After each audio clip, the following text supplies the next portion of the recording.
When we prospect with integrity, we will get customers who have integrity. Integrity is the foundation from which everything is built on. You better understand value. But at the end of the day, sales is a relationship business. It is a people business. It is an emotional business.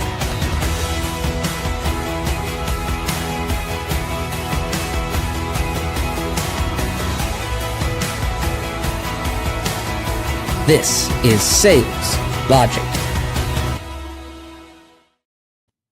This is Sales Logic. Welcome. It is Saturday morning, 8 a.m. We are recording this the Saturday after Thanksgiving. Mark's going to be interesting to see if anybody comes out of their turkey coma and wakes up to join us here on Sales Logic. I got a real question. Did you have turkey for Thanksgiving?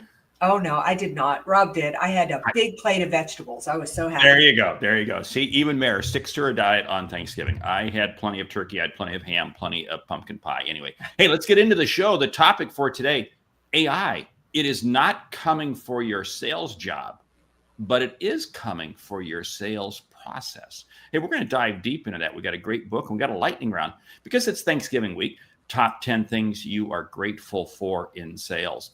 But let's jump into the topic, AI. It's not coming for your sales job, but it is coming for your sales process. I agree. I think you agree, but let's unpack it for our listeners.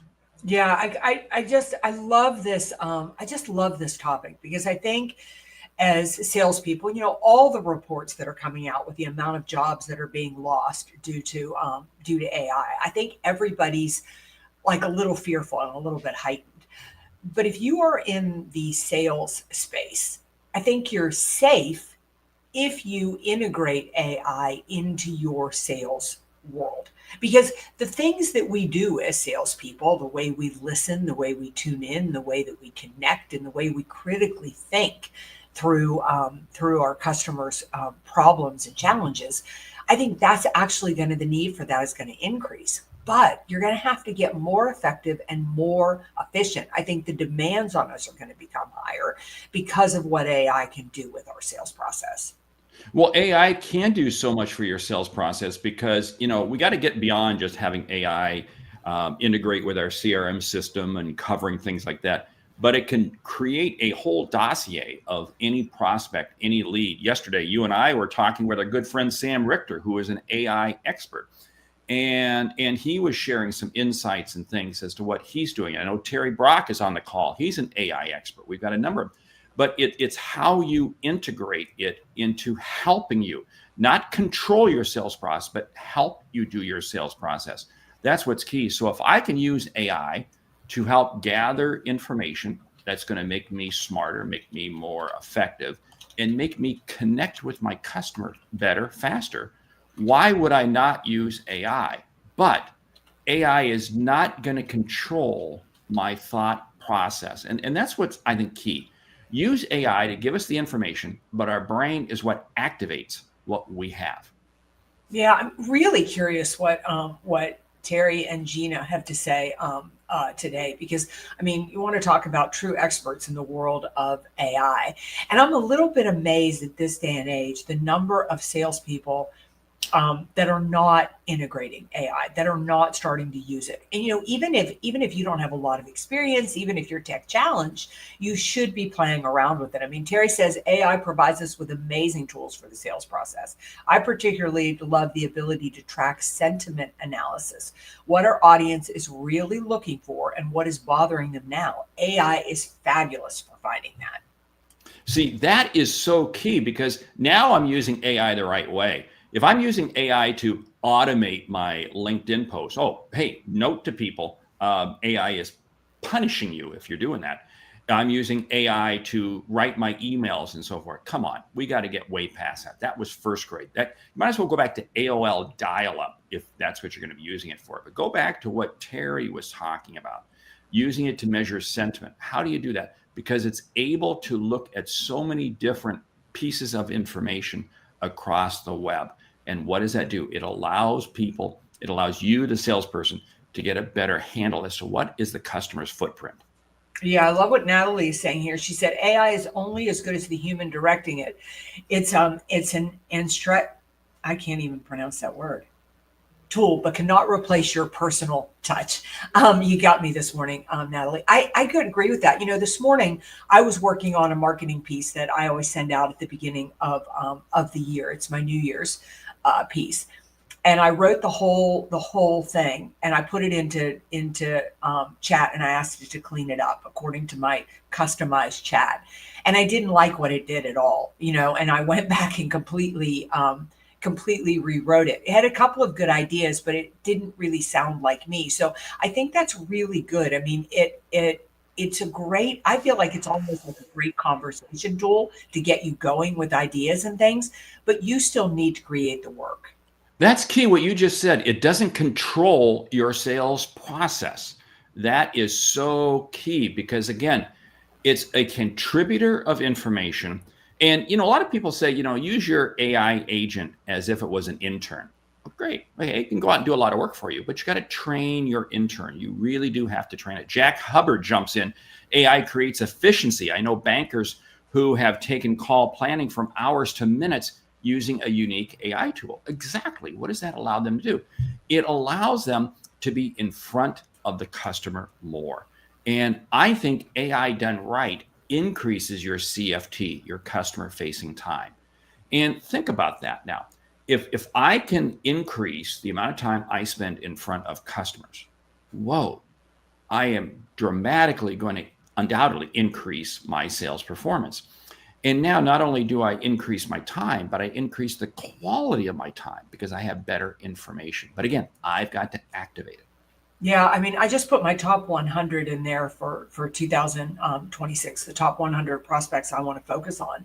And I asked it to really, give me as much information on these prospects as you possibly can. And it's been really valuable because it's really helping me personalize every single interaction I'm going to have with them. Now, I'm still going to create the interaction. I'm still going to make the call. But to Jack Hubbard's point, wow, that used to take me the entire month of December to do. And I was able to get that in really great shape in under a day. Hey, I love Jeff's comment. And you know what? You're right. AI will destroy humanity if it's not controlled. I think we will control it. I really do. I equate this going back to the dawn of the internet. And we all were scared. Whoa, what's this going to do? We mastered it. We learned how to control it. You can even go back to Guggenheim, and the initial printing press. Every time there's a major leap forward in technology and intellectual capacity, things really do change. But see, I think it's not intellectual capacity. I think it's intellectual activation. And what AI is going to allow us to do is going to give us the intellectual capacity, but now we have to activate it. Mm-hmm.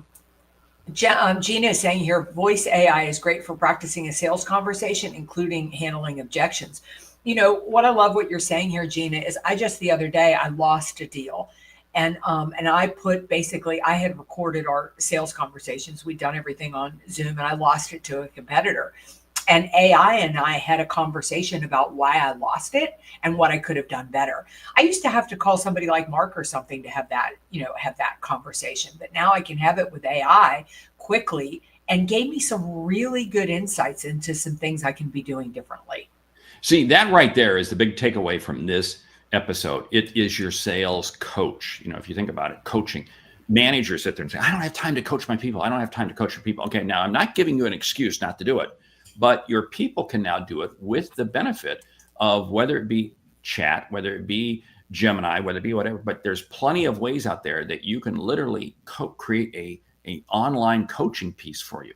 What does this do? This allows you to increase the quality of your customer facing time. Again, this is using AI to help you in your process. So if you were to do 3 things right here, and that is 1, use AI to help gather information before you reach out, just like what Mare said. 2, use it to help you analyze the calls that you make and so forth. And then 3, help it measure your successes and your failures. What did you do right? What did you do wrong? But if you were to use AI just in those 3 steps, I think you would dramatically increase your sales performance. I could not agree. I could not agree more. I mean, I love what Gina's saying here. Again, it's terrific for researching client pain and competitor differences. I mean, if you know you're going up against a competitor, you could instantly gain the information that you need to really learn about that competitor and ask AI, where are your vantage points? Where is your opportunity? One thing I think we really need to talk about is the importance of customizing your AI, is really making sure that your information is in there and that it learns to talk in your voice. That is so key, because the more you can train your AI agent to be like you, the more beneficial it becomes. It really becomes your assistant. It really becomes your aide. And oh, by the way, now I can really use it to say, hey, how should I phrase this question? How should I look for this response? What should I do with this?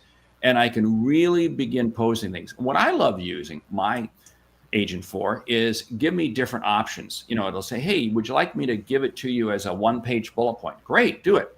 And give it to me as a 200-word document. Give it to me as a visual. And then I can have these 3 tools in just a matter of minutes. And I can say, hey, which one do I want to use? What ideas do I want to pull together? Now, it's not that I'm going to use any one of them in totality. No, never. But it gives me ideas to help. Hey, I love Natalie's comment. I use the audio feature with chat. Yes, when I'm driving to think about strategies, and it helps me see around around the corners and opportunities. Now, let's see, Natalie, are you doing that while you're using the self-driving mode in your Tesla or your Rivian, or no, it's okay. It's okay. We won't go there. But great feature, because again, use the audio feature. So many people don't realize that you can actually talk to your AI agent. Wow, missing out, big opportunity. Yeah, the other thing I use it for is that this morning I was calling on. I was getting information together. I'm focusing on the manufacturing industry, but I've got a couple of prospects I noticed have popped in my CRM that are in healthcare, and it's helping me rewrite those emails for different industries. Again, something I'm perfectly capable of doing all on my own, but this helps me move so much more quickly, so much more effectively and efficiently. Mark, I think we have made this point, but I think it's a really important point, is please don't send anything out that AI creates for you. AI can be wrong. It can put in the wrong facts. It can put in the wrong figures. Just because you get a statistic from AI, don't naturally, if they haven't cited the statistic, if you can't go find where it is, be careful of that. Well, that's the thing. AI will always give you an answer. Whether or not it's the real answer, that's to be decided, which takes us to the question this week. Marcus in Toronto, he says, my company has rolled out several AI tools, but none of them actually save me time. How do I know which parts of my process I should automate and which I should never hand over to AI? What are your thoughts on that? Well, I think, first of all, I really wonder if you're using those tools correctly, or you know the information, because I can't imagine your company would invest in tools that don't end up saving you time and money. But where I start is anything that's repeatable. Like if I have to do it a lot, like for example, entering information into my CRM, that has been so incredibly helpful. To go ahead and connect my CRM to AI, and it uploads and keeps my CRM up to date without me. But now there's something there very interesting, and I'm hearing a lot of salespeople do that. Oh, it's great because AI just automatically updates my CRM, but then they never look at it. They never understand what is that information, and that's what's key. And I know you do, because you go in and then look, what's this saying? What's this telling me? How am I going to use it? If all you're doing is using AI to become lazy, guess what? I really hope you are replaced. Because again, go back to Marcus and his question. What should I never hand over to AI? And that is that final review process, that final thought process. That has to be you. I can use AI to give me ideas, give me advice. Go back to your comment regarding healthcare and so forth. I get this all the time. You get an inquiry from an industry that you're maybe not quite familiar with, or a company, and I can immediately go into AI and, hey, AI, tell me about this company. Who are their competitors? Who are the people? And within just 30 seconds, I can get a briefing back as to some knowledge I should be aware of. Then I love asking, what are the key questions that I might want to be asking? And again, it knows me well enough, so it's going to be able to ask the questions. And that is so key, so critical, because again, it's helping me do my job. It's not doing my job. It's just helping me. Yeah, I think Terry's comment is really going online with that. He said technology is great, but we have to devote the TME, time, money, and energy to learn it. Cars can get us where we need faster than walking, but you have to learn how to drive and use the car. It's the same with any other tool. I think the other thing is that I use it a lot to. I think one of the biggest things that it's saving you so much time is that whole research piece, is really getting the research that you need. And I use it quite a bit to write contracts for me. But again, Mark, with both, I am the final review process. I don't think you should ever use AI, and this may be controversial, but I don't think you should ever use AI to reach out to your customers without you. I look at my LinkedIn profile and I can tell when that person has no idea that came through to me at all. They have no idea what's on there. Oh, AI can generate some unbelievable phone conversations. I got somehow into the gutter with some company that is calling me with these AI calls, and they are incredibly personable, but they are totally automated and totally AI generated. And you're right, there is no way I would ever do business with that company. And that's what's key, because again, we have to be salesperson facing to our customer. That cannot change. Now, we haven't talked about a few things in terms of corporate. Those of you who are in a corporate environment, I can use AI to do my expense report. I can do AI to really pretty much populate my weekly reports. I can do AI to do a lot of volume forecasting. I can do AI to do a lot of those things. Those are great. That's great. But again, I am not going to submit an expense report that was totally AI controlled, taking all my expenses and dropping it in without me first looking at it. I'm not going to do that with my forecast. I'm not going to do that with anything.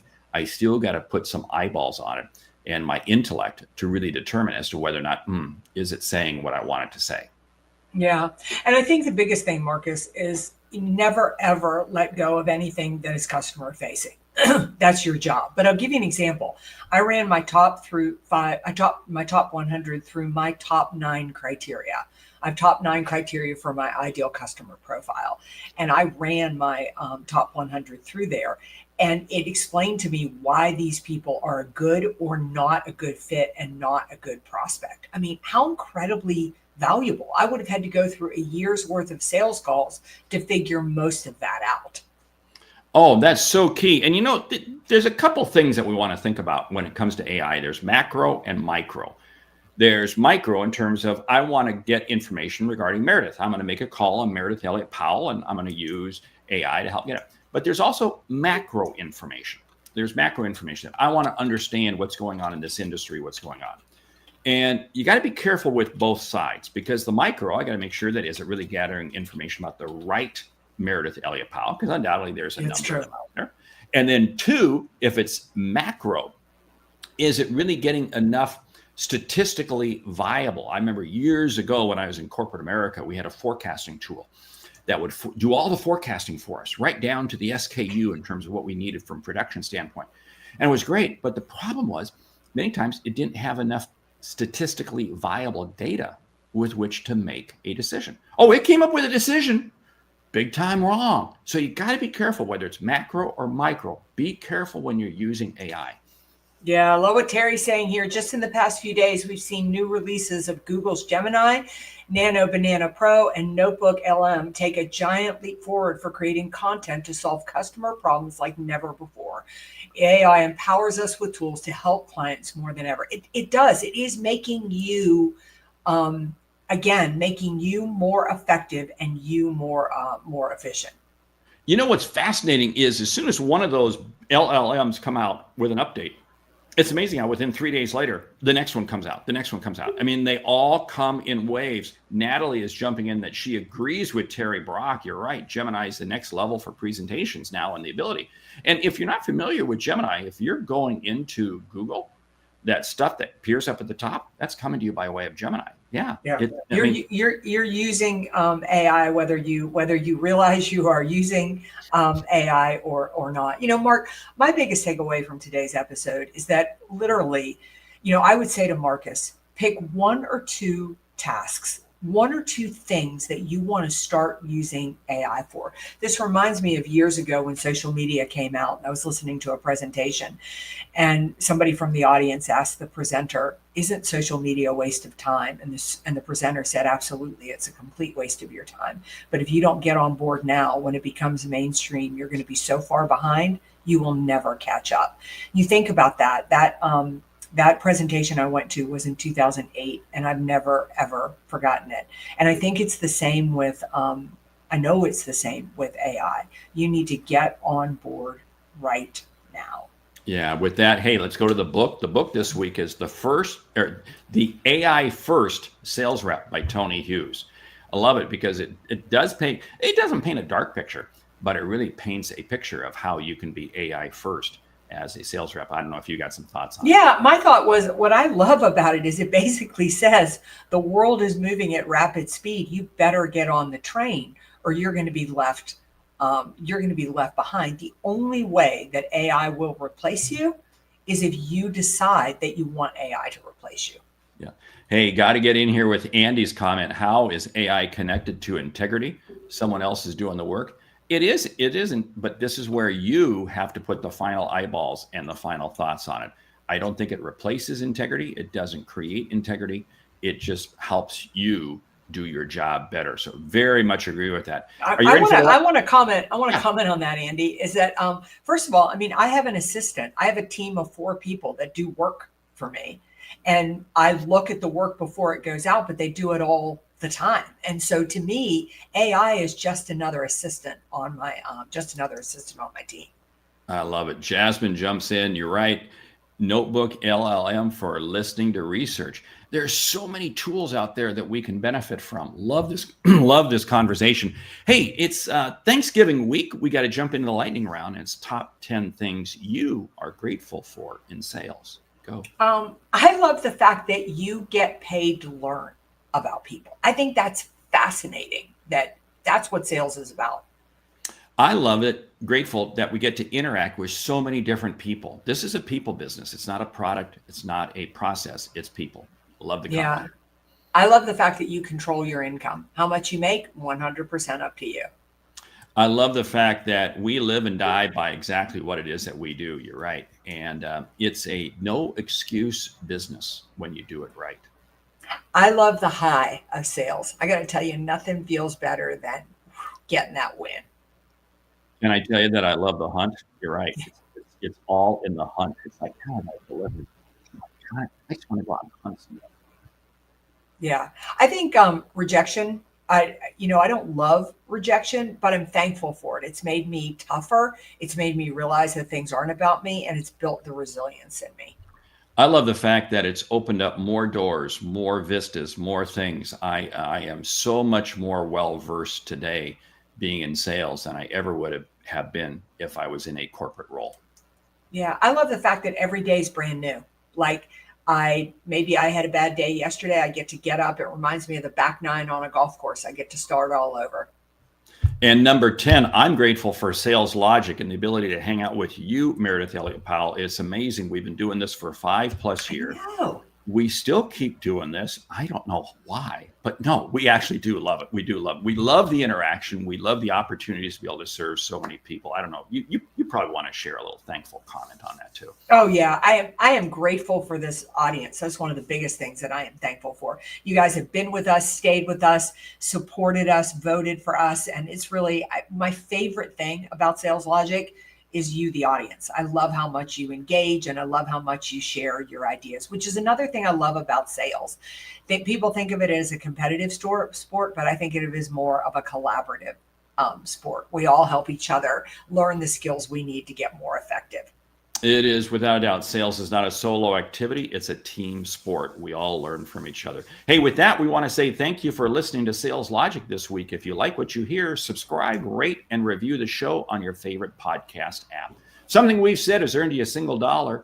consider telling a friend about our show, because it's how we grow when we help you grow. I'm Mark Hunter. And I'm Meridith Elliott Powell. Remember, when you sell with confidence and integrity, all of this uncertainty suddenly becomes your competitive advantage. And the sale becomes logical.